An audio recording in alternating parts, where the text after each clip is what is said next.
age de maneira enérgica quando a palavra de Deus está sendo semeada. E nós precisamos guardar o nosso coração e a condição do nosso coração.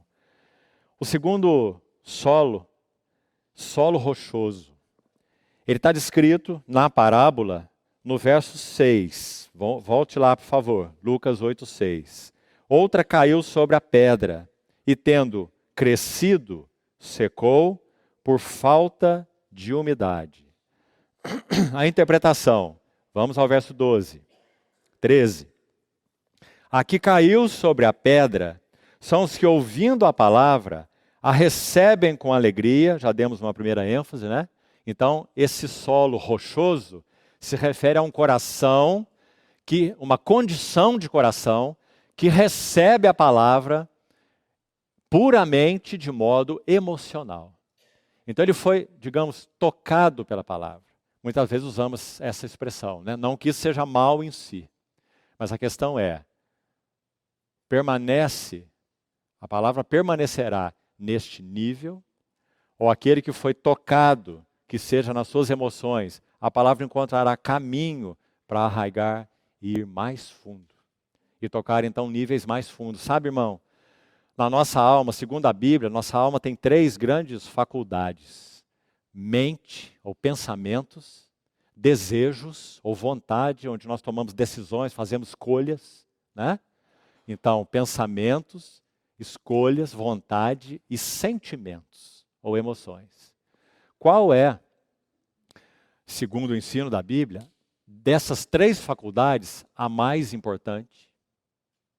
Não é a mente e nem as emoções, é a vontade.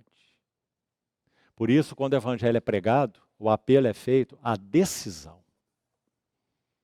É claro que a mente também é tocada e, de certa forma, as emoções também podem ser tocadas. Mas o apelo é feito à decisão. Então, a decisão daquele que ouve a palavra é dele. O que ele fará com a palavra que ele ouviu. A vontade é chamada por muitos, queridos irmãos, de a cidadela do coração humano. O que é uma cidadela? Cidadela é um ponto de guarda especial, né? Quando você tem os muros das cidades antigas e tem aqueles postos de guardas, eles são colocados assim, aquelas torres de vigia nos muros, para que a cidadela da cidade, o centro de governo, não seja tomado. Na alma, a cidadela da alma é a vontade. O que eu escolho? Eu escolho dar lugar a que tipos de pensamentos? Alguém também já disse, é até um ditado que se tornou popular, verdadeiro, quando pensamos em termos da vida espiritual. Nós não podemos impedir que aves voem sobre a nossa cabeça, mas podemos impedir que elas façam ninho sobre as nossas cabeças. Certo, irmãos? Isso é profundamente verdadeiro com relação aos ensinos da palavra de Deus. Nós podemos sim ter pensamentos vagueantes, pensamentos até terríveis que sejam, que estão aí passando por cima da nossa cabeça e tentando ocupar um lugar, mas nós iremos decidir se eles terão lugar ou não terão lugar nos nossos corações.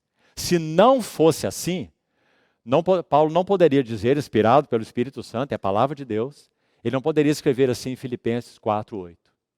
Finalmente, meus irmãos, tudo que é verdadeiro, tudo que é de boa fama, se alguma virtude há, se algum louvor existe, seja isso o que ocupe o vosso pensamento. Não é? Se nós fôssemos simplesmente inertes diante desses tipos de pensamentos, então a palavra de Deus não poderia dizer isso. De novo, nós teríamos que lançar todas as responsabilidades a Deus. Ó Senhor, estou pensando assim porque eu não consigo pensar de outro jeito. Não é? Isso não é verdadeiro. Porque graças ao Senhor, porque o Espírito Santo habita em nós, a graça de Deus está conosco. Então sim, podemos ser transformados pela renovação das nossas mentes, para experimentarmos a boa, agradável e perfeita vontade de Deus. Graças ao Senhor por isso. Então, essa é a primeira condição que nós estamos vendo, né? O coração o solo batido, à beira do caminho, pensamentos que transitam para todos os lados. Solo rochoso, receber a palavra com alegria, ou seja, puramente emocional, mas não tem raiz, superficial.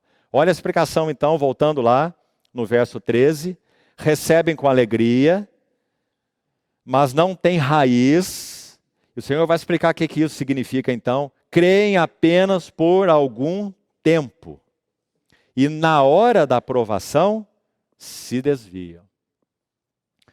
Que o Senhor, então, irmãos, graças a Deus, quero relembrar aquela colocação que eu fiz no início.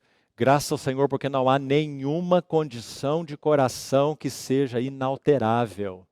Por causa da graça, do poder, da ação, da graça do Senhor, da palavra do Senhor e do Espírito do Senhor.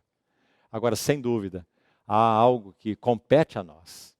Se nós reconhecemos que, de algum modo, a palavra do Senhor não tem alcançado espaço para lançar raízes mais fundas no nosso coração, e então nós precisamos levar isso a Ele. Sabe o que um dos profetas diz com relação à palavra de Deus? Que ela é como um martelo que esmiuça a rocha. Não é uma linda expressão? Então nós podemos apresentar esse coração ao Senhor, porque na sua luz vemos a luz, a respeito de nós mesmos, inclusive, e dizer, Senhor, é verdade que eu tenho ouvido, e ouvido, e ouvido, e ouvido, mas meu caráter não tem sido mudado. Meus relacionamentos não têm sido mudados. Meu palavreado, minha conversação não tem sido mudada. Minha mente não tem sido mudada. E apresentarmos, Senhor, então, o solo rochoso, confiando e confessando que a palavra do Senhor, de novo, é martelo que esmiuça a penha. Para que então a palavra do Senhor possa ter penetração nos nossos corações. Graças a Deus, irmãos. Graças a Deus, esses tipos de solo não são vaticínio. Se o seu coração é assim, então ele será assim pelo resto da vida. Se o outro é assim, então ele será assim pelo resto da vida. Graças ao Senhor, não é assim. Então, aí está esse tipo de solo. Então, indo já para a conclusão, vamos deixar esse assunto dos espinhos, talvez seja a parte mais importante da parábola. Vamos deixar para a próxima reunião, não teremos tempo de chegar lá para não esgotarmos demais. Mas ainda alguma coisa sobre esse solo rochoso. O que falta então para esse solo rochoso? O que significa essa raiz pequenininha? Essa terra na qual falta umidade, são as palavras que são usadas aí. O que significa isso? Sabe, irmão? Me ouça bem. A palavra do Senhor, quando ela é recebida de maneira genuína, adequada, ela tem que gerar, por causa do que ela é, a natureza da palavra de Deus. Uma macieira, por causa da sua natureza, ela tem que produzir maçãs. Ela não pode produzir mamão. Então a palavra de Deus, por causa da natureza dela, do que ela é, ela tem que produzir em nós determinados resultados. Porque ela é a palavra de Deus. Então quando a palavra de Deus é genuinamente recebida nos nossos corações, ela tem que gerar um profundo arrependimento. Por causa da natureza da palavra de Deus. E por que eu estou dizendo isso? Porque aqui no solo rochoso é dito assim, estes recebem a palavra com alegria. Se o solo fosse adequado, estaria escrito assim, estes recebem a palavra com arrependimento. Compreendeu, irmão? Vou colocar isso usando uma outra figura. Pedro pregou o evangelho logo depois do Espírito Santo descer no Pentecostes, não foi? Aquelas pessoas ouviram aquela maravilhosa exposição do evangelho. Jesus o Nazareno, varão aprovado por Deus, vós o matastes, Deus o ressuscitou, era impossível que ele fosse retido pela morte. Ele foi exaltado à destra de Deus, recebeu do Pai a promessa do Espírito, aquela linda pregação, cheio do Espírito Santo. Qual foi o resultado da palavra de Deus ouvida por aquelas pessoas? O que está escrito lá? Então, compungiu-se-lhes o coração. Compungiu-se-lhes o coração. Sabe qual é a palavra na língua original? Perfurou-se-lhes o coração. Então não é receber a palavra com alegria. Está vendo a diferença? Receber a palavra como uma lança cortante que perfurou o coração deles. a ponto deles dizerem assim para Pedro e para os que estavam junto com eles, os apóstolos: que faremos, irmãos? Lembra? Lembra o que Pedro disse? Arrependei-vos. Ele está dizendo, se a palavra de Deus caiu assim, perfurou, compungiu o coração de vocês, mudem o rumo das suas vidas. Isso